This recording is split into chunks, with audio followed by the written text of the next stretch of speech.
So I just walked away from my television, man. I walked away from my television and it's 10:49 p.m. The main event, I'm literally hearing sounds from the living room that Ember Moon was attacked on the entranceway on the way to the ring with her match against Tamina and Nia Jax, with Ronda Rousey being her partner. I walked away because A, WWE gives me the predictable partner of Ember Moon teaming with Ronda Rousey, and B, I don't really give a shit about anything to do with Nia Jax and Ronda Rousey. And C, this show was just as bad as it was last week. So there's no reason for me to sit through another insufferable fucking main event on a show that, again, after last week, you'd think they'd have some redeeming fucking qualities to give me a good show, or at least somewhat of a decent show. No, they don't give a shit. My 5,300 retweets on Vince McMahon's tweet last week obviously didn't do jack shit. Maybe we should have aimed the fucking tweet at Stephanie McMahon. Not one fucking change to the horrendous show that was Monday Night Raw last week. Not one. What are you guys in the community going to do this week? What are you going to do and say this week? Are you going to come out and say what you said last week? Because this show is the same exact shit that we got last week. Or are you going to lie to your audience? Which one is it? Nothing changed. And the funny thing is, we didn't have a Seth Rollins versus Dolph Ziggler great match like we did last week. So on some case, this was actually worse than last week. Or are you guys going to go back and jump into your positivity boats and float down the fucking river like you usually do? Which one is it going to be? They had every opportunity handed to them after the backlash that was last week's show. You would think that some sort of creativity would go into this show and they would produce something watchable. No, we got 2 more Baron Corbin segments. We got another Lucha House Party match versus the fucking Revival. We got another sit-down segment with Bayley and Sasha Banks. I just don't understand it. The only thing that was missing from this show was Drake Maverick pissing on Bobby Roode's robe. Or pissing in general. You had every opportunity to come out and write me a decent fucking show. TLC means nothing to me outside of the SmackDown Live Women's Championship. Nothing. Nothing on that show has grabbed anybody's attention outside of Becky Lynch. And I'm being completely fucking honest with you. Nothing. You had every fucking opportunity to come on this show and give me change. Change. Real change. Or at least an attempt at the fact that you fucking care about what you're doing. You know, I'm tired of this, WWE just coasts and they go into autopilot mode from here until the Royal Rumble. And they don't even build for the Royal Rumble because the Royal Rumble builds itself. This autopilot mode, this is the excuse. Or this is the season, or WWE typically goes into an off-season. They just go into autopilot mode. What type of business goes into autopilot mode? When legitimately, you have major shows every month. I'm just speechless. I'm absolutely speechless at the fact that there was no fucking change. None. Not an NXT call-up to inject some new fucking blood on this show. It's the same fucking shit, rinse and repeat. You know, there were reports going around that Vince McMahon completely wrote last week's show. The report said that he got restless and wrote the show entirely by himself. Now, I don't know why anybody in this company didn't take the fucking pen from this man's hand, but it looks like the pen wound up in his hands again because I didn't see any fucking difference from last week outside of a piss joke here and there. Nothing. Absolutely nothing. And you know what? I'm glad. I'm fucking glad. A, this is gonna get me more views and more revenue. I don't give a fuck. I really don't. I'm sick and tired. I am sick and tired. And the reason I come on here, I'm not even gonna explain myself. Just go watch part 1 of Off the Script this weekend. On Friday. Go watch episode 250, part 1. For all the fucking clowns in the community and all these fucking irrelevant trolls who I'm sure are the people Dean Ambrose is mentioning in his fucking promos week after week. If you need an excuse, or if you need an explanation from me, not an excuse, an explanation as to why I do what I do and why I watch and why I come on here and rant, bitch, complain, moan, yell, it's all in that opening 30 minutes. But you know what? I am not even remotely fucking apologetic or sorry or feel any sorrow. I'm downright embarrassed for most of you fucking people in the community. For the other people doing what I do, I am embarrassed for you. Because you fucking people, you didn't hear a peep out of me. You didn't hear one peep out of me all day. I could have been at least hopeful or somewhat positive. Well, how bad can they get? How much worse can it really get? You would think that WWE, the right thing to do would to be, let's go into this. Let's put some effort into it after all the backlash that newspapers were even fucking writing about. I feel zero remorse. I feel absolutely nothing. Nothing. I feel embarrassed for all of you because there are people in the community, people who do what I do, who were hopeful and were like, well, I think Monday Night Raw is going to be a good show tonight after what we got last week. This show continues to get worse and worse and worse. Every single fucking week. And you know what? I don't think people are gonna go back on what they did last week. They're gonna try and move forward and try and find some positive about this show. There was zero positive about this show. Zero. Don't even dare. Stop lying to your audience. Be truthful. Tell the people exactly what they are watching. They are watching complete and utter wet, slimy horse shit on a Monday night for 3 hours with zero effort, and this show shows you that they don't fucking care about their own product. They don't know how to build character. The best thing about this show was the fact that Tommaso Ciampa is going to be at Full Sail University to address the NXT Championship situation after he defeated the Velveteen Dream in what was a 5-star classic. That promo and that commercial for NXT this coming Wednesday was the best thing about Monday Night Raw tonight. So if you guys need a quick synopsis of what to do I go back and watch YouTube clips? Nope. Do I go back and watch the DVR because I was watching the Redskins game? Nope. Do you watch JD? Of course. All the time. All the time. There's no reason for you to go back and watch Monday Night Raw. None. Absolutely zero incentive. I don't know what else I could do, folks. I don't know what else I could do. Clearly they don't listen. Clearly they don't care. We tweeted Vince McMahon. That motherfucker got almost 5,300 retweets. Or likes. 3,000 retweets on that bitch. And nothing. Not even a dent in the fucking armor. Nothing. Show is absolutely...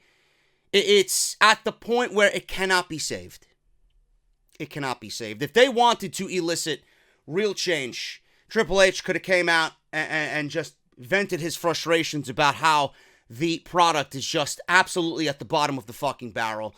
We should have seen Aleister Black in the main event against Seth Rollins for the Intercontinental Championship. Something to show me that you fucking care. Something to spice up this fucking show. Nothing.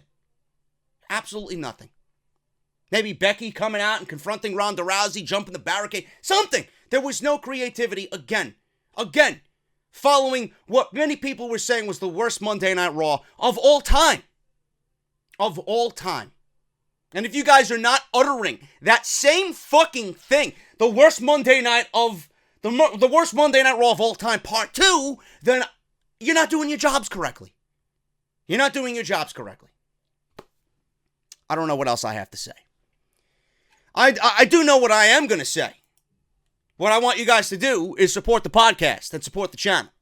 There's a holiday 2018 JD Club t-shirt. I have partnered with bonfire.com this week. And if you guys did not jump on the other campaigns that I did for the Team JD design, or better yet, the gold foil, remember that? The gold foil Team JD design that we did on Teespring.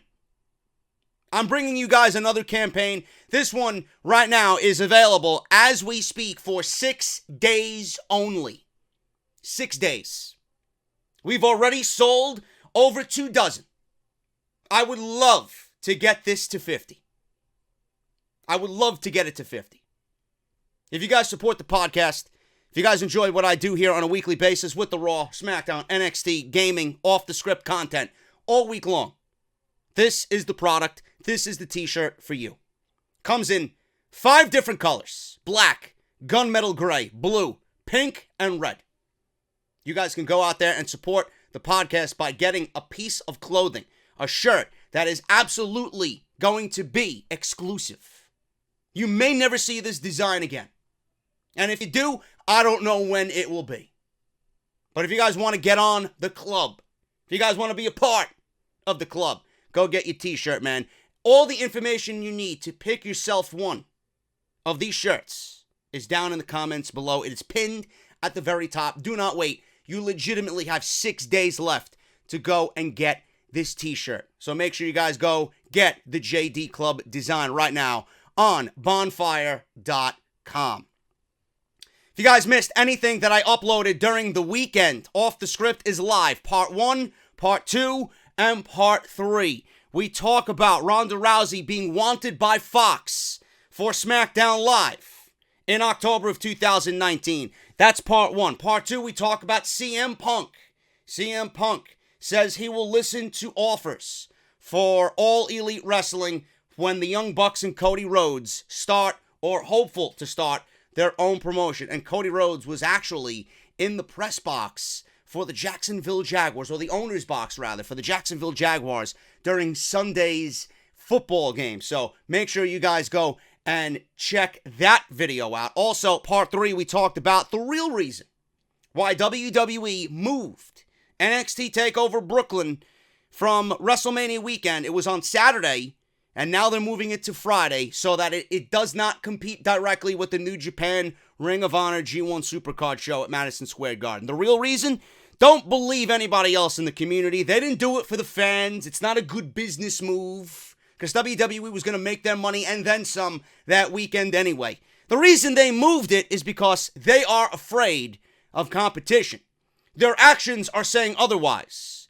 If it's not signing everybody else in the independent scene so that nobody else gets their talent, or if it's this, moving their biggest takeover show, probably of all time, the best takeover probably ever, from Saturday to Friday night, they're afraid, folks. They are afraid. So if you guys want to go check all that stuff out, it's live on the channel in the annotation that you see in the top right corner of this video.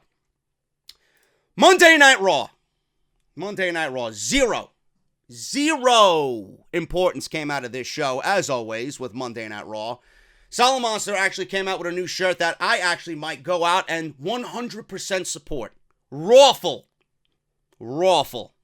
I love it. Show opened up, believe it or not. The show opened up without a Baron Corbin GM segment, without an Alexa Bliss segment, without Stephanie McMahon hogging up the spotlight in her most gargoyle annoying voice. The show started off direct, no nonsense, no bullshit, with Ronda Rousey. And you know what? I was feeling a little bit positive when the show opened up.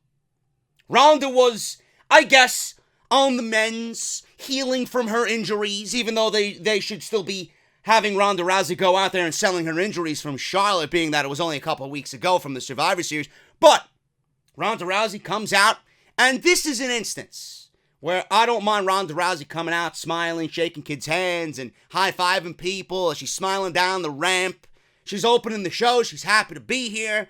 She's the first thing people are seeing, so I don't mind it in that instance. But if WWE is going to have her come out on the Monday following Survivor Series and then come out after a fucking brutal beating by the hands of Charlotte, come out shaking hands and giving high fives and all this shit. Or like last week, when Nia Jax was talking all this shit about her, and she comes out with the theme music hitting, and she's shaking hands and high-fiving people. That's just idiocy. Nobody wants to see that. That's unnatural. At that point, you're insulting my intelligence, and you're making Ronda look like a fucking fool. So tonight, she started the show. I didn't mind it. She comes out. It's Ronda Rousey and Natalya versus Tamina Snuka and Nia Jax. This was a tag team match to open the show, and a match that nobody really gave a shit about, but it was a different direction from what we usually see opening Monday Night Raw. So, I don't believe I'm going to say this. This is like a cookie crumb of positivity. That's it. That's it. That's all I'm going to say there. So, this match doesn't even start. Bell rings. Riot Squad comes out of nowhere. You got Ruby Riott, Liv Morgan, and Sarah Logan coming out with a table. With a table. This distracts everybody. This allows Jax and Snuka to attack Rousey and Natty. They end up pulling Rousey out of the ring, double teaming her, destroying her, sending her into the steel steps. She hit hard. I enjoyed the physicality of all this. It looked like they were bringing the physical aspect of this tonight. So I'm like, okay, we're starting off on a decent foot. So far, a lot better than what we seen last week from the women. So the women then set the table up, and Natalya goes through the table on the floor with a triple power bomb. She goes through the table. She's taken out. Jax and Snuka stop Rousey. They attack her. Jax drops a big leg on Rousey while the Riot Squad is laughing on the outside after their damage has been done. And Natalya, when she went through the table, she's rolling around in pain, and Rousey gets up to her feet. And the heels, you got Jax, you got Snuka, the Riot Squad, they all leave laughing, and Ronda Rousey is attending to Natalya on the outside. This was pretty self-explanatory. So we go to the back, and Ronda Rousey is trying to help Natty. She's obviously hurt, and Ronda Rousey is claiming that she's going to get revenge on everybody tonight, and that was pretty much it. It was very self-explanatory, very simple. It was very direct, no nonsense, no bullshit. And I appreciated the way that they started the show. But folks, that was pretty much it. If anybody tells you otherwise, they are full of fucking bullshit. Don't believe anybody. After the first 8 minutes, this show took a downward spiral the same way that last week did with Monday Night Raw. So we go from that to Sasha Banks and Bayley in the ring with 2 chairs, and Alexa Bliss comes out, giving us the same segment that we got last week. She mentions that they got off to the wrong foot last week, and we really need to know who Sasha Banks and Bayley are, and Bliss introduces both Bayley and Banks in the same segment, the same sit-down segment that we seen last week, by the way, which bombed. The same segment last week, so WWE was like, well, it bombed last week. We don't like Bayley and Sasha Banks. Let's do it again. So Alexa Bliss goes on to say she didn't know that Dana Brooke, Mickie James, and Alicia Fox were going to attack last week, but they have been reprimanded. So Alexa Bliss picks fans at ringside to ask questions. Now, WWE, or anyone in charge of this show who wrote this fucking particular segment, which was god-awful and cringe, if you're going to do a segment like this, can you, A, find better people as plants if you're going to do a segment like this, which is interactive with the audience? You think you could get someone with a little bit more fucking charisma? And you think you could write better questions for these people to fucking remember? Holy shit, man. If I want simple answers and questions like the ones that were given tonight, I'd go to fucking first grade. I'd go to my best friend's fucking 4-year-old's fucking class and watch him fucking color in the lines. If I want something this simple. The fuck is this shit? You gotta do better than that. These questions were fucking god-awful from people who absolutely had zero charisma. But I guess this is Monday Night Raw. They have to fit into the quota. of zero charisma. So, we get someone picked, a female. She was from Texas, and she asked, who would they pick to go up against? I'm guessing as a team. So, they obviously picked both Trish and Lita, and they said, in the same way, at the same time, at WrestleMania. We talked about that briefly. How would we book the tag team titles, or the introduction of tag team titles for the women's division? Who would be involved in crowning new champions? When would it be done? So on and so forth. We talked about Sasha Banks and Bayley. Obviously, there's a reason why WWE didn't go through with the Dr. Shelby bullshit and break them up and give us a heel turn for one of them. Sasha Banks, number one, should have been heel, but the reason why WWE didn't go through with that is because, and I'm giving them the benefit of the doubt here, they had the option, or the idea, rather, of tag team championships for the women's division. And this is going to be one of the premier teams in the division when that is all said and done. So obviously, they are in what I think is the right decision, hopefully foreshadowing what happens at WrestleMania. I do think, and I know for a fact, that the belts are made, that the designs for the belt are greenlit. They're 100%. If WWE is going to give these women anything to do at WrestleMania, and Trish and Lita are rumored to be back for one last run, there's no better way for Trish and Lita to be here than to put Sasha Banks and Bayley over for the finals of the Women's Tag Team Championships. That's what I would do. So a male fan is picked. He's from Houston. He asks what superpowers they would have if they could pick just one. Now, I don't know what I would pick. I would probably want to go fucking blind after watching this show every single week in the year 2018 because it's been that fucking horrific. But Bayley gives the very generic answer of, well, I would make things disappear, and if I was to make something disappear, it would be Alexa Bliss. So that's that. So the other question that was asked, let me backtrack. The first question that was asked here was about social media and the social media comments from Sasha using Bayley, apparently. Using Bayley, just using her to get by, etc., etc. Now, if somebody could find these social media tweets or these Instagram pictures or whatever, giving proof that Sasha is using Bayley, I would love to see this evidence because I see nothing of any of that here. I don't know why they have these fucking goons sit front row, planted there, clearly a part of the script and a part of the show, asking such generic garbage questions. It didn't work last week.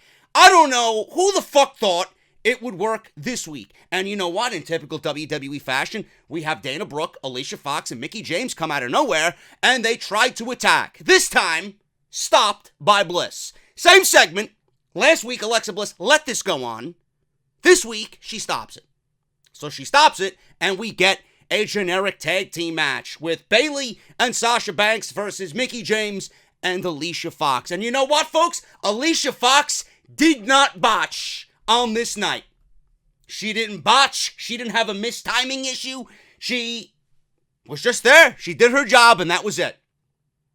Sasha Banks and Bayley win, and that was that. This was pretty much just throwing fucking, hints and teasers out there, adding fuel to the fire of the rumors with Raw Tag Team, Women's Championships, or I guess Universal Women's Championships, hopefully floating between Raw and SmackDown, because there's no way that this company can introduce two sets of Tag Team Championships, and if they do, I am going to legitimately shit on it every single fucking week. You can't even book the men's tag team division right. You're going to add two more sets of tag team titles to a division that has absolutely nobody? Come on. Do the right thing here. But they did hopefully foreshadow what is to come at WrestleMania. In my eyes, that is probably the biggest WrestleMania match for both Bayley and Sasha Banks at this point. Moving on here, we get a Baron Corbin rise to power on Monday Night Raw. I don't know who the fuck is interested in this. I legitimately had my TV muted during this promo or this video package of Baron Corbin. I don't care. Listen, Baron Corbin has gotten a lot better. You take Baron Corbin now compared to last year, he is leaps and bounds better than he was as far as presence, as far as mic skill, as far as just feeding off the fans. He's gotten a lot better. This position has done him some good. But as far as a GM, I would like to start seeing less of the GM. I would like to start seeing less of the GMs, period. I don't understand why they constantly, and I mean they, WWE, Vince, and they constantly go back to the same fucking shit, this tired and true formula that they somehow can't get past. There needs to be a GM in power to dictate what happens on these shows, instead of letting the show flow naturally. Instead of booking the show through social media, getting fans aware of what's going on. I don't understand why we need to see more and more and more of the GMs. And in this case, Baron Corbin. I don't care. Baron Corbin is not at a level right now where I am invested in what he's doing. In fact, I couldn't give a single fuck about what he and Braun Strowman have going on. Let's move past it. Let's get over it. I'm over it. Done. Ronda Rousey catches up to Alexa Bliss. Remember when I mentioned Ronda wanted revenge on what happened to Natty? She catches up with Bliss backstage and yells at her for how she's managing the women's division. Again, more loopholes in this program. Alexa Bliss is not retired. She's not a legend by any stretch. She's an active female performer on Monday Night Raw, yet she is gifted and bestowed power in the women's division. I don't know why, I don't know how, but clearly she's pulling the right strings somewhere. So Ronda wants revenge. Bliss promises to address Nia Jax and her actions. Ronda Rousey says that's fine, but she's going to get Jax and Tamina Snooka tonight. Who cares? Who cares? Ronda needs to find a new tag team partner now that Natalya is injured. And who could it be? Who could it be? Is it going to be Shayna? Is it going to be someone from NXT? Is it going to be someone that's going to inject some freshness and newness into the show? Of course not. This is Raw. This is Raw. Really awful wrestling. What did you expect to happen? Did you expect some fucking new signee? Did you expect some top prospect in NXT? Fuck out of here, man. Corbin's backstage with Bobby Roode and Chad Gable. They walk in. Roode is furious. I would be too after what the fuck they did to my character coming out of NXT. Now, but he's furious about Drake Maverick pissing on his robe last week. Whose fault is that? You allowed Drake Maverick and his distraction of pissing on your robe take away the opportunity at the Raw Tag Team titles. What's more important to you? Him pissing on the robe or you beating the authors of Plain is what I heard tonight. Whoever said that to me, I give you a little golf clap. The authors of Plain. Or the authors of Piss. Anything but pain. You let that distract you. Stupid babyface syndrome. Who's to blame there, Mr. Bobby Roode? Raw writing, I'm sure. So, Gable and Roode will do anything to get a rematch from the general manager, Corbin, for the Raw Tag Team Championships. Corbin understands Roode is ticked off over what happened. He says they will get another shot if Roode can beat Drake in a match tonight. So now we got Drake Maverick wrestling on this show. The GM of 205 Live.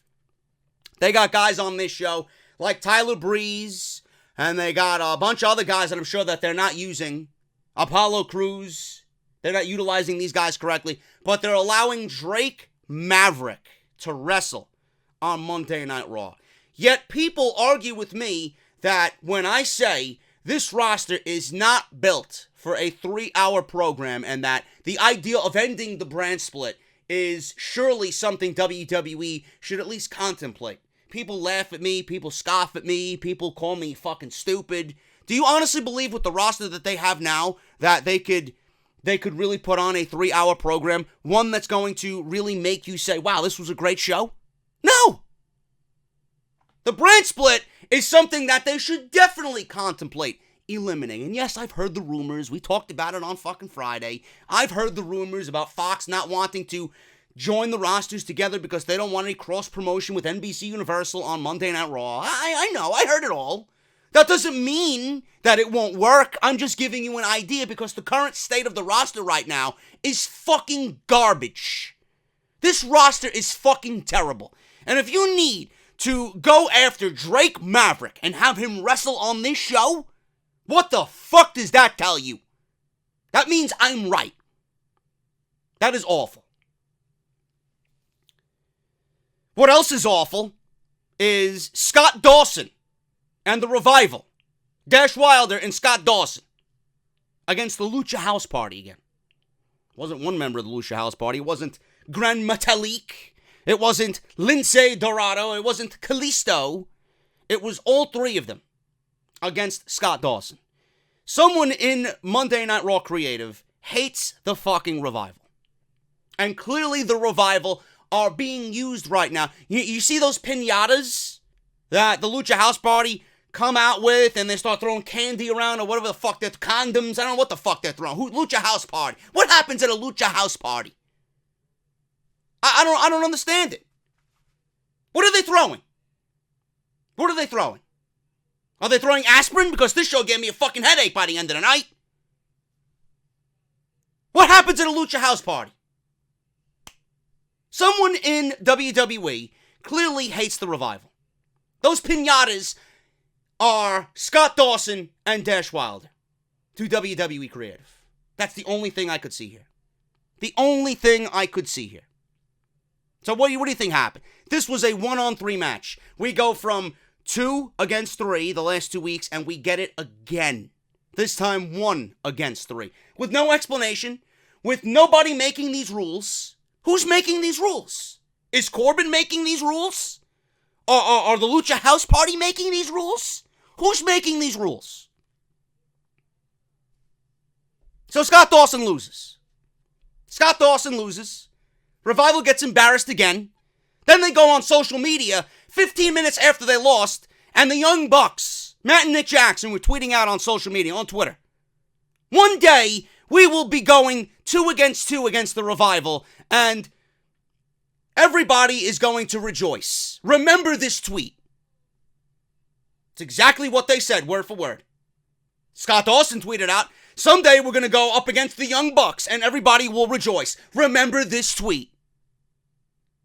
I wish you your best in your future endeavors, Revival. If that was their attempt to get fired from Monday Night Raw, continue doing that. Continue doing that. If that doesn't show frustration, if you are happy with your position in the company, you are not going to tweet out possible competition from WWE or for WWE on social media 15 minutes after you just lost again 3 weeks in a row to the Lucha House Party. Good. Good. And a lot of people will be rejoicing.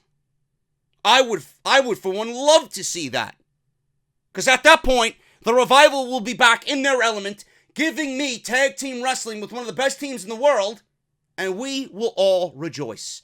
Again, I ask how you could watch NXT TakeOver Toronto with the Revival versus DIY, Johnny Gargano and Tommaso Ciampa in a 2 out of 3 falls match for the NXT Tag Team titles. How could you watch that match and not book these guys properly? I don't understand the just severe deviation from what brought these guys to the table. When I first seen the Revival, I thought these guys looked like grade A jobbers. And then they wrestled. And then they wrestled. And I fell in love with them. Because we, at the end of the day, are watching wrestling. I don't understand how you could fuck that up. If you let these guys get over on work rate alone, they will get over. Do you guys remember? This seems like a fucking eternity ago. Remember the match that they had with Drew McIntyre and Dolph Ziggler for the Tag Team Championships? Do you remember the 8 or 9 minutes that they were given in that match and how the fans loved every fucking minute of it? How they bought into every near fall? How that match just ended up being the best thing on the show that night? I don't remember what month it was. A couple of months ago, 3 months ago maybe? Remember the fans' reaction to that? That's exactly how you have to book the Revival. Somehow, WWE feels like these guys deserve to be embarrassed and aren't worth a goddamn thing.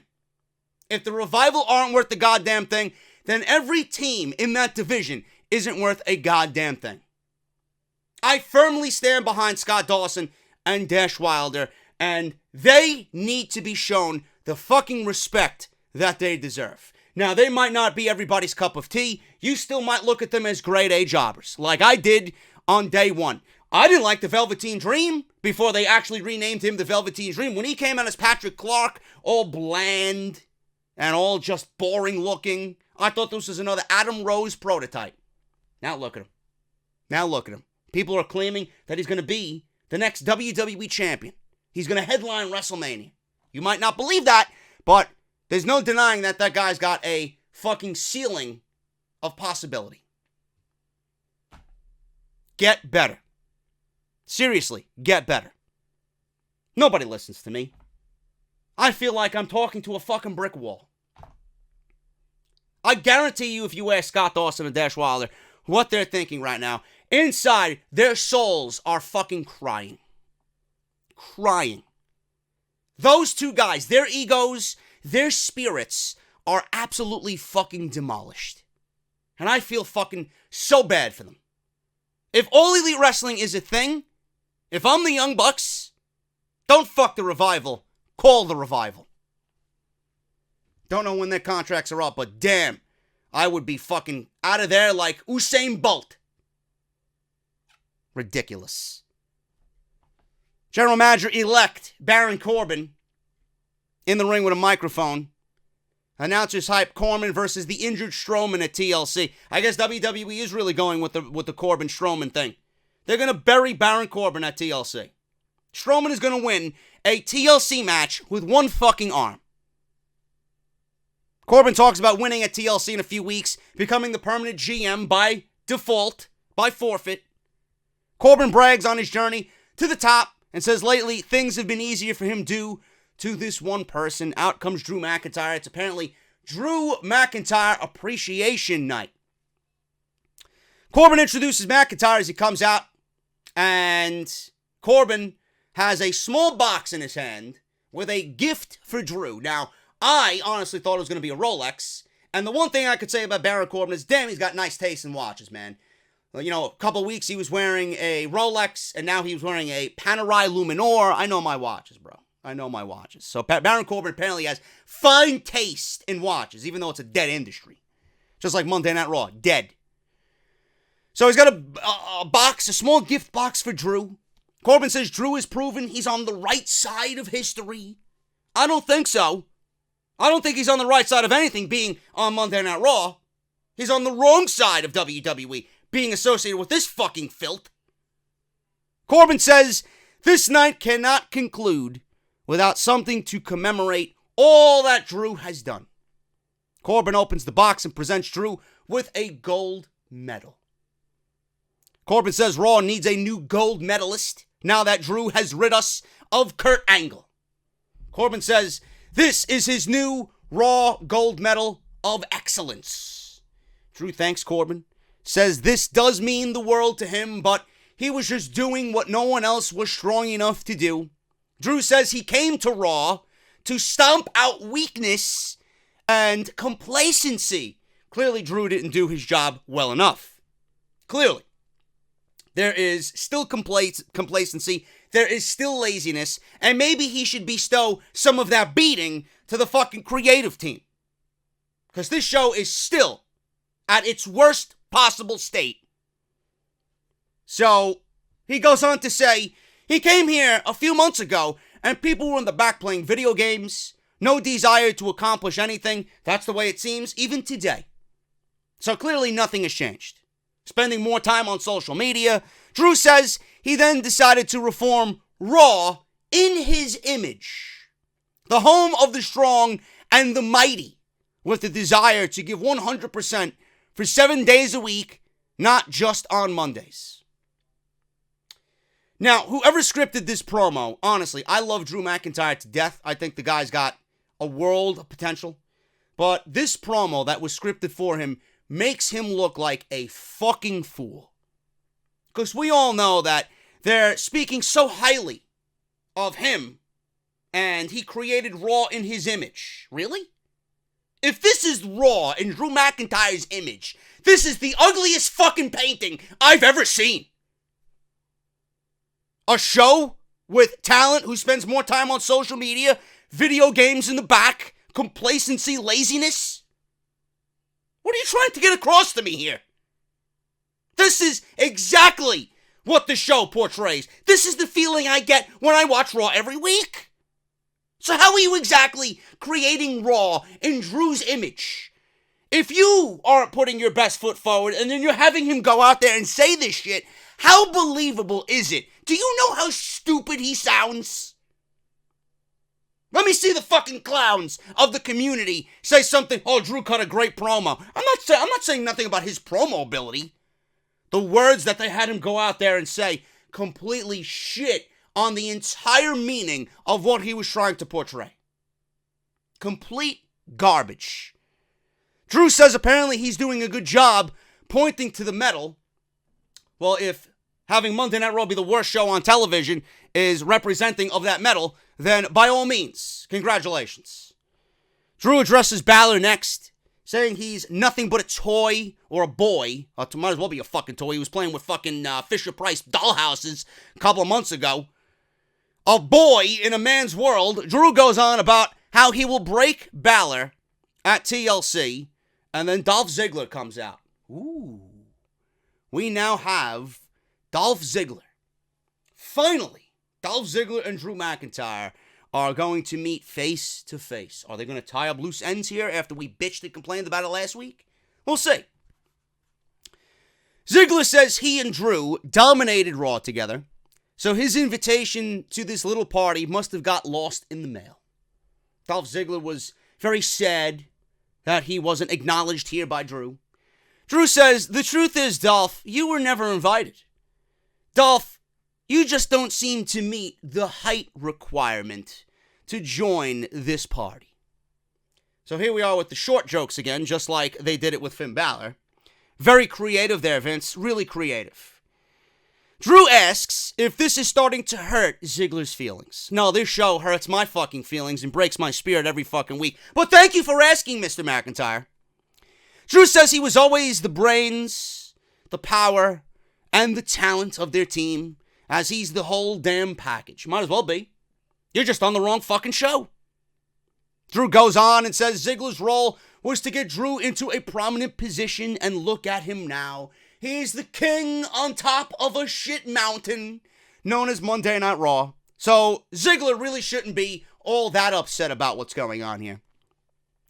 Drew says Ziggler succeeded for once in his life because he brought Drew to prominence. Drew thanks Ziggler on behalf of Corbin and himself, and then he motions for Ziggler to leave the ring. Scurry out of the ring, you peasant, you plebeian. So, Ziggler goes on to leave the ring, and he's contemplating, he drops the microphone, and then he punches Drew McIntyre in the face, and then drops him with a zigzag. So Corbin says, whoa, wait, where are you going? Where are you going, Ziggler? If you want to start a fight, I'm going to give you a fight right now. And my eyes rolled in the back of my head. People were wondering, I'm sure, why am I complaining about a Drew McIntyre-Dolph Ziggler match? Let me school you folks on why I was upset about this match taking place on Monday Night Raw. You see, Drew McIntyre and Dolph Ziggler have went their separate ways for absolutely no reason with no explanation for about 3 weeks now. Okay? We had Ziggler, we had McIntyre, and Strowman battle the Shield just a month and a half ago at Super Showdown. That was the main event of Raw for about 2 months. And then all of a sudden, McIntyre aligns himself with the almighty Trashley and Baron Corbin. For whatever reason, no explanation. I guess Vince decided we didn't need one because we don't really remember what happened. Pepperidge Farm fucking remembers, I'm sure of it. Him and his fucking great, delicious, yummy fucking cookies. You know? What are those ones called? The ones with the fucking, the nice buttery ones with the nice little thin chocolate center. I forgot the name of them, man. Yeah, my favorite, obviously, my favorite cookies from Pepperidge Farm are the Chessmen. Because they got the nice sugary coating. Delicious. Delicious. But we got this match happening, and this is why I hated it. We got this match happening with absolutely no build. They abandoned the build, and then, for some reason, they're giving us an impromptu match on Monday Night Raw. WWE shows you the lack of care for storytelling, the lack of care for anticipation, the lack of care for build. They're having this match happen on Monday Night Raw instead of putting Drew McIntyre in this for a few weeks, a month and a half, building to an eventual match at the TLC pay-per-view with Dolph Ziggler. They're putting him in a feud with Elias and Braun Strowman, and they aligned him with Baron Corbin for no fucking reason. It's like he dumped his girlfriend, and now they're not together anymore, and he went with the hotter one, who everybody deems more popular. I'm not taking you to the prom, but I'm going to take this guy to the prom. That's pretty much what I gathered from all of this. He dumped one, he dumped the zero for the hero. And in this case, none of them are the fucking heroes, because this show is completely miscast everybody. But I don't get why this wasn't the build for Drew McIntyre coming out of all of this with the Shield.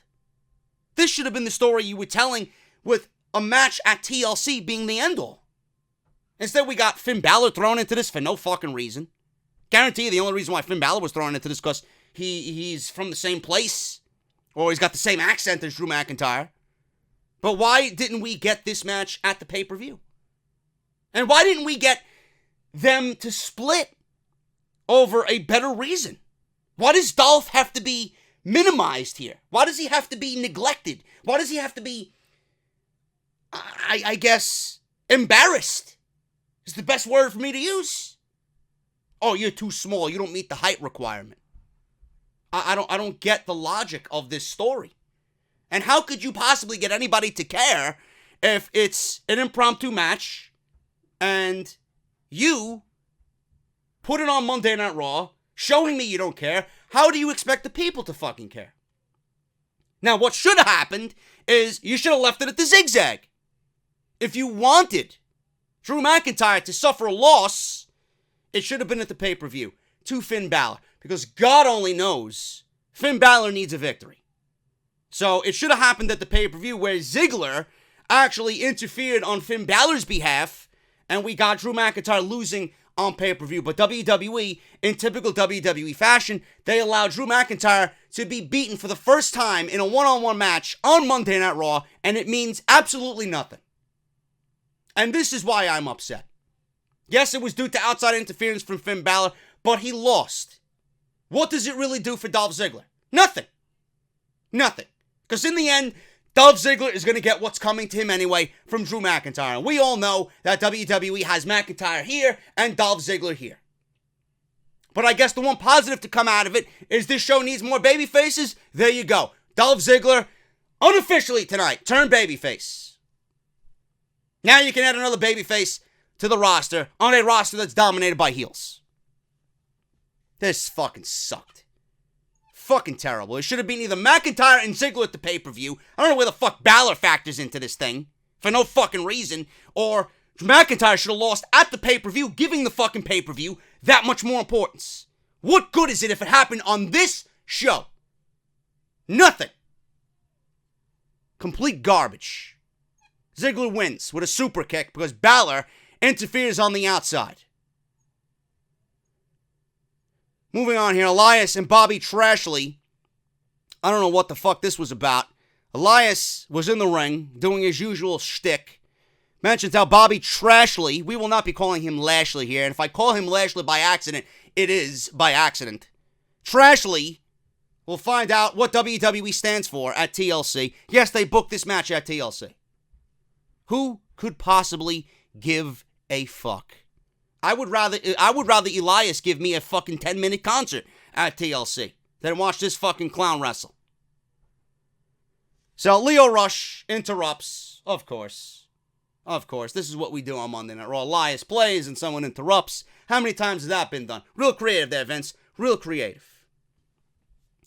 So Rush says Elias felt how strong Trashley was last week, but he will feel it again and again at TLC. What is going on with Trashley? I mean, is he Lex Luger, the narcissist? Is he the Black Arnold Schwarzenegger? Is he the Black Terminator? What's going on with him? Anything that they're doing with him is not working, by the way. The guy's awful. The guy is awful. So Rush says Trashley has a magnificent body like a Greek god. Rush has Trashley pose and show off on stage. Everybody at the same time is becoming nauseated. Elias seen enough. He gets up from his chair, rushes up the ramp, and he gets stopped by Trashley. So he is stopped by Trashley. Elias then sends Trashley into the LED boards, and Trashley escapes to the back. Now, this was a little bizarre. We had Trashley go to the back, and Elias followed him, and then immediately Elias comes out as if Trashley vanished into the abyss. He entered the fucking third dimension. There was no camera crew following them into the back. He just went back to the curtain and disappeared, and Elias just emerged again from the back with no explanation, as if he couldn't go find Lashley. Oh, there you go. I meant Trashley. So he comes back, and Lio Rush is standing there on stage. Elias remembers he got the guitar. He smashes the guitar over Lio Rush's back, and that was that. Who could possibly give a flying fuck? Nobody. Yet this match is happening at the pay-per-view, and McIntyre and Ziggler couldn't happen at the pay-per-view. Unreal. Unreal. Bobby Roode versus Drake Maverick. Yes, this was a match. Yes, this was a match. I'm sure this was a match in TNA on an Impact taping somewhere. I'm sure of it. This is what WWE has to resort to. Drake Maverick comes out, and he's shaking in his boots, and he's cowering in fear, and he's timid, and he doesn't want to get to the ring. He's afraid of Bobby Roode. Can we all agree here how this makes any sense at all? I don't understand the pairing. I never understood the pairing of Drake Maverick. I don't get it. I don't understand it. AOP, the whole definition of AOP, the Authors of Pain in NXT, was fear, domination, brutality, ferocity, all these other terms, right? On Monday Night Raw, they have a guy in Drake Maverick that's leading them. Do you know what type of representation AOP has when Drake Maverick comes out afraid and scared and timid and don't want to get in the ring with Bobby Roode? Like, I don't understand how this represents the Authors of Pain. How anybody thinks this is a good idea. Oh, well, JD, he's playing a heel character. No, he's not. No, he's not. It's downright embarrassing. Every action and everything that emanates from Drake Maverick is a direct representation of the Authors of Pain. What you're telling me is the Authors of Pain are afraid, they're timid, they don't want to get in the ring with Bobby Roode. How could they be such strong characters and then be led by someone who's fucking afraid? It is absolutely the dumbest fucking thing I think I could see all year. Please, do something about that. Do something about that. So all of a sudden, this was supposed to be a one-on-one match. Now, I don't know what the fuck happened here, but Drake looking terrified. We get the Authors of Pain in the back beating up Chad Gable. They throw him into some fucking, it looked like some bread crates. Those little fucking containers that carry the bread or loaves of bread into the fucking arena. I'm sure it was something to do with Titus Catering. I'm sure he ordered many, many, many loaves of whole wheat bread because that's Dana Brooks' favorite. She's got to lose the pounds. That's what I'm talking. That's direct from my sources. But they are attacking Chad Gable, and they make their way to the ring. Corbin sends Akam and Razor to the ring. And all of a sudden, this turns into a tag team match. No announcement. Nothing from Corbin. All he said was go to the ring. Now, I might have missed it. Someone correct me if I'm wrong, or if I did miss it. But this went from a Drake Maverick Bobby Roode match. If Roode wins, his team gets the tag team title match that they want. But this turned into a 3-on-1 handicap match. Chad Gable comes from the back. He tries to fight off AOP to no avail. And they deliver a double team move. Look like a version of their own heart attack. And Drake Maverick asks for the tag in. And he tags himself in and pins Bobby Roode. I don't know. I don't know how anybody is getting over here. If I am a betting man, I'm guessing that Bobby Roode and Chad Gable win the tag team championships at TLC on the pre-show. But then again, if it happens on the pre-show, then it never happened. And even if it does, who the fuck cares? At this point, you couldn't diminish AOP anymore. At least we didn't get AOPP jokes by Michael Cole. Or the crowd. Crossing my fingers that doesn't happen at the pay-per-view. Drake Maverick and the Authors of Pain win. Who cares? We got Dean Ambrose coming out. This is complete fucking utter garbage. This is a failure. Dean Ambrose and Seth Rollins have absolutely no heat surrounding anything that they're doing. And this is all WWE's fault. Instead of building an intriguing character for Dean Ambrose like a fucking lunatic, they just gave him the same character and pretty much turned his status from heel or face to heel. That's it. That's all they did. I don't understand it. Dean Ambrose comes out. We got some fucking sirens going off as if there's some fucking plague about to hit Houston, Texas. We got these squad members, this Riot Squad coming out. And no, I'm not talking about Ruby Riott and her fucking two goons. We got some Riot Squad coming out wearing gas masks. And Dean Ambrose comes out, and I swear to fucking God, I am absolutely 1,000% positive this is where WWE got the influence from this, and if they didn't, I would be legitimately floored. I know on TNT, the channel TNT, the cable station TNT, I know for a fact that they replayed The Dark Knight with Heath Ledger. Batman, The Dark Knight with Heath Ledger. The best Joker of all time, by the way. They replayed that movie all weekend on TNT. Now, they didn't do Dark Knight Rises, or from what I can tell, from what I was watching this weekend. No, I didn't see Dark Knight Rises, but I seen it enough to know that Bane is the main villain in Part 3 of Christopher Nolan's trilogy. WWE was watching, or someone in WWE was watching The Dark Knight on TNT sometime this weekend, and they were like, well, we can't do the Joker because Sting did the Joker, or we can't do the Joker because it would be too obvious. Let's think of another Batman villain. What was Bane wearing in The Dark Knight Rises? Can we dress Dean Ambrose like that? Can we gain influence from that? It kind of ties in. He's wearing a gas mask, so he can't smell the stench of all the people that he's making fun of. That works. Legitimately, some fucking goon was sitting on the couch in the comfort of his own home, texting Vince, I got an idea for Dean, and it somehow passed through the fucking waters of creative, and we got it on Monday Night Raw tonight. Dean Ambrose was wearing a jacket that I swear to God was an identical replica of what Bane was wearing when he was blowing up the fucking football stadium, taking the microphone, telling people that they were not allowed to leave Gotham, and if they did, they would be fucking killed. And this is Raw Creative.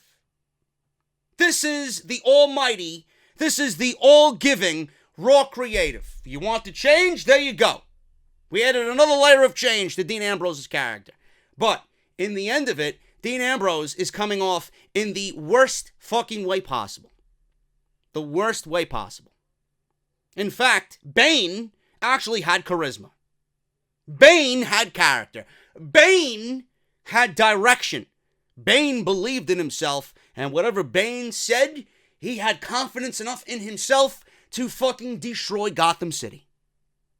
Is Bane going to be the one here, Dean Ambrose, to break Seth Rollins' back like he did Batman? No. Now, we're all laughing at Bane in this story.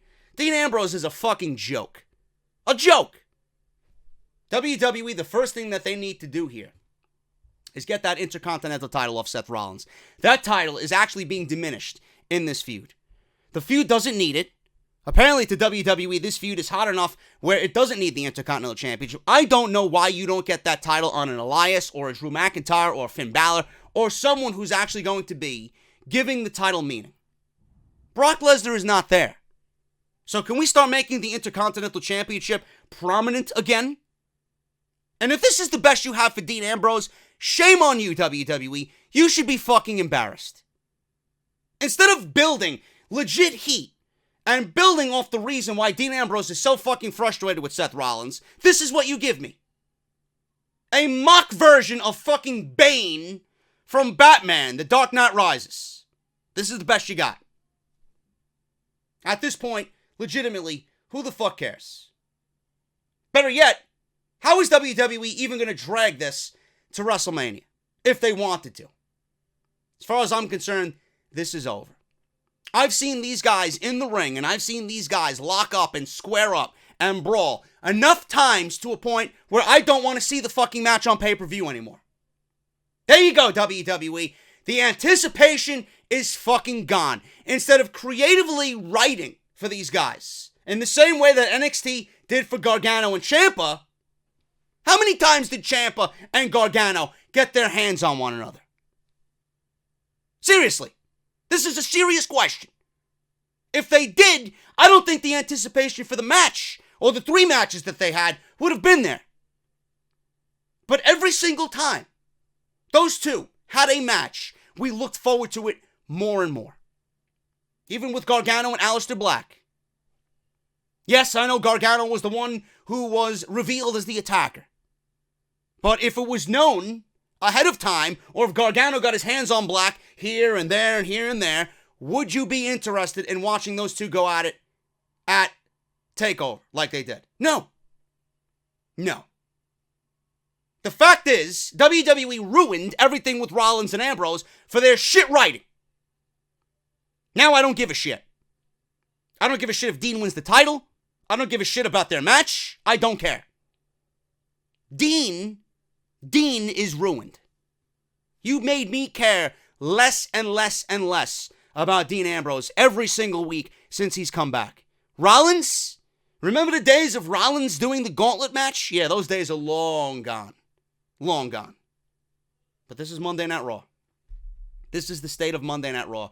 The land of where they don't give a shit about anticipation and storyline and build, and they want to rehash characters that failed in the beginning of the year and present them this time. Well, maybe they'll appreciate him more as a heel. We gave them the heel turn that they wanted. Let's see them complain about it now. Well, there you go, WWE. You got the heel turn, but the character Dean Ambrose that we all fucking hated back in January is still prominent. This is not the Dean Ambrose that we need to see. Unless he is channeling his inner Tommaso Ciampa, this is a failure. This was awful. I don't give a fuck what they do at TLC. As far as I'm concerned, it's over. So, apparently, we get Baron Corbin bringing Rhino and Slater to his office. You guys were the first ever SmackDown Live Tag Team Champions. Who the fuck cares? Who the fuck cares? He says, well, looking at my analytics, there's only room for one of you on Monday Night Raw. So they're all vouching for one another. Both of them are vouching for one another. Well, I want to help out Rhino, and Rhino wants to help out Heath. So he's like, one of you needs to be fired. One of you needs to go. So they couldn't decide. So he's like, I'll tell you what. This is what I'm going to do. One of you is going to remain on Raw, and you're going to figure it out in the ring. So it's Rhino and Heath Slater. For whatever fucking reason, I don't know. I don't know why. You talk about reckless. This is reckless writing. This is careless writing. This is writing that simply is there to fill 5 minutes of television. As if this 5 minutes meant anything. Now, loser gets fired. Heath Slater wins in 30 seconds. The one match that had any investment from the fucking fans, what's going to happen with Rhino and Slater, it ends in 30 seconds. Okay. So Rhino, if Rhino is not retiring, or if Rhino doesn't have a contract up in WWE, I don't see the point of this at all. Now, I don't see the point in breaking this team up to begin with. If none of that is the case, I don't see the point in breaking these two guys up to begin with. Both of these guys on their own are failures.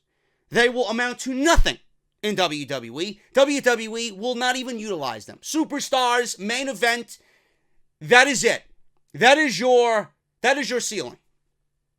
But I don't get the point. If Rhino is not retiring or injured or leaving the WWE via contract being up, I don't see the point in this. Instead of keeping these guys together and actually building a legit division with these guys, what is the fucking point? So, Heath Slater wins. After the match, Slater isn't happy. Baron Corbin approaches him, starts clapping. Slater says he'd like to do anything he can to help his buddy Rhino. So Baron Corbin's like, you didn't think I was going to keep you on as an active performer. I'm going to make you a new referee. He hands Heath Slater a referee fucking shirt. So Monday Night Raw, where wrestlers are becoming referees and wrestlers are becoming active GMs, overseeing divisions.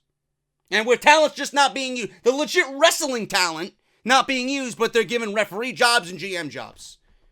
I don't believe the recklessness and the carelessness of this fucking show. But then you'll have some fucking idiot saying, oh, this was great. This show was better than last week. Blow me. Finn Balor versus Jinder Mahal. You talk about blow me. Holy shit. I don't know why Jinder Mahal is on television. Seriously, why is this guy on television? If this is 3 hours of Raw, save me. Keep it. Finn Balor versus Jinder Mahal. Finn Balor wins with a coup de grace. Apparently, Apollo Crews runs down and helps take out the Singh brothers at the end of this match. For whatever reason, I don't know. Again, careless writing. It doesn't make any fucking sense. Apollo Crews was in the midst of a mini push like Mojo Rawley was. Remember him? Yeah. Neither do I. Apollo Crews comes down in the midst of a mini push a couple of weeks ago. He was off TV for 3 weeks. Now he's returned. If you don't feature these guys constantly on television, why should I fucking care? Apollo Crews is the definition of unsavable. You cannot salvage this man's career. WWE pulled him from NXT fucking 2 years too soon, and this is the fucking result, and this is the product. Go fuck yourself, WWE. You are to blame here. Now, we're going to get Apollo Crews versus Jinder Mahal next week. Man, I can't fucking wait for that. I got the fucking beer on ice and the popcorn already popping. Jinder loses to the coup de grace because of Apollo Crews with the assist on Finn Balor. Who cares? Ronda Rousey and Ember Moon versus Tamina Snooka and Nia Jax. I came on here and I didn't really watch the match, but the results say Ronda Rousey and Ember Moon win. Moon ends up hitting the Eclipse on Snooka. Rousey grabs Snooka's arm and drops her into the armbar. Jax looks on from the floor as Snooka taps out. That was it. And Raw goes off the air. Monday Night Raw. Was it worse than last week? Absolutely. Absolutely. The one positive last week on Monday Night Raw was a match between Rollins and Ziggler for the 98th fucking time. What a couple of pretty cool near falls. What was the positive on this show? The fact that they opened the show with a match and 8 minutes of no nonsense, no bullshit. Table spot with Natty and Ronda and Naya and Snooka. After that, what happened? It was worse than last week. But you'll probably have some fucking idiot on YouTube or within the community say that this show was better than last week. I swear to fucking Christ. There's no saving you fucking people, man. There's none. They had every opportunity to give you something new here, and they did not. 5,300 plus likes on a Vince McMahon fucking tweet directed at him. We didn't subtweet him, we added him. Nothing changed. I didn't expect it to. I wasn't sitting here fucking hoping, oh my God, change is gonna happen. I'm embarrassed for those people who honestly thought something was going to come of this show out of last week. With all the negative reaction that this show gave you last week, that they would actually change. I tried. I continue to try. And I'm going to continue to try. But this show is awful. This is the worst fucking show on television. This roster needs a shakeup worse than I think I have ever seen in 25 years. Whether it's the brand split ending, getting some NXT talent. By the way, they mentioned Lars Sullivan being the Most sought-after free agent in the history of WWE. Don't make me laugh. Don't make me laugh. I'm a Lars Sullivan fan, but please don't make me laugh. Don't hype up something that you know will never come to fruition. Cut the shit. This show was awful. That's the review. I'm getting out of here. A lot less angry than last week, but you guys get the point. If you watched the show, you understand where I'm coming from. If you didn't watch the show, don't. Save your hour and a half or 3 hours if you DVR'd it, whatever. Save your time. Save your time. We got TLC, and thankfully, the pay-per-view year is over for the WWE. I'm JD. Thank you guys so very much for everything, man. If you need the information for the new t-shirt, man, go and get it. It is in the comment section, pinned at the very top. Holiday 2018 JD Club shirt. Now available. 6 days left to go get it, man. Make sure you get yours, and then it's gone. Follow me on social media at JD from NY206. Hit that subscribe button down below. And follow me on Patreon if you guys want to support through Patreon, man. Patreon.com/JD from NY206. I'll see you guys tomorrow with some gaming content in the afternoon, and then SmackDown Live. Tomorrow night, we got Daniel Bryan on Miz TV. Until then, guys, thank you so much, and I'll see you all tomorrow with more content right here on the channel. I'll talk to you later.